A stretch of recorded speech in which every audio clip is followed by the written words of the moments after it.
Hello everyone. आज हम देखेंगे ऋषि अगस्त्य की कहानी, जिन्होंने पी लिया था समुद्र का सारा पानी। तो कहा जाता है देवता और असुर एक दूसरे के चचेरे भाई थे और हमेशा युद्ध करते थे। देवता देवलोक यानी पृथ्वी के ऊपर वाले लोक के शासक थे, वहीं असुर पृथ्वी के नीचे वाले लोक में रहते थे, जिसे पाताल लोक कहा जाता है।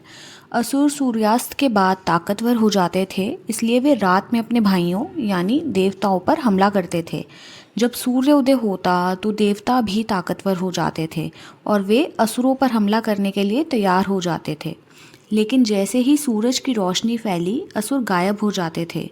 देवता जो बेहद शक्तिशाली थे, वे नहीं समझ पा रहे थे कि जब असुर रात में स्वतंत्र होते थे तो वे कमज़ोर थे, लेकिन जैसे ही सुबह होती तो असुर पूरी तरह से गायब हो जाते थे। आखिरकार देवताओं ने असुर के पदचिन्ह देखे, समुद्र की ओर जा रहे थे।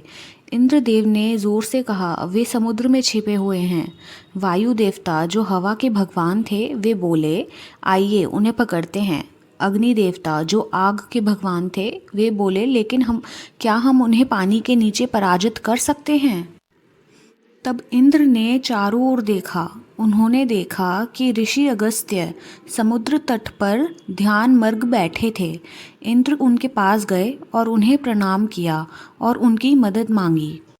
ऋषि अगस्त्य एक शक्तिशाली ऋषि थे जो देवताओं के प्रति स्नेह रखते थे। उन्होंने देवताओं की मदद करने का निर्णय लिया। इस कहानी का क्लाइमैक्स यानी पार्ट 2 आपको मेरे चैनल अनफोल्डिंग लिटरेचर पर मिल जाएगा। तब तक के लिए बने रहें।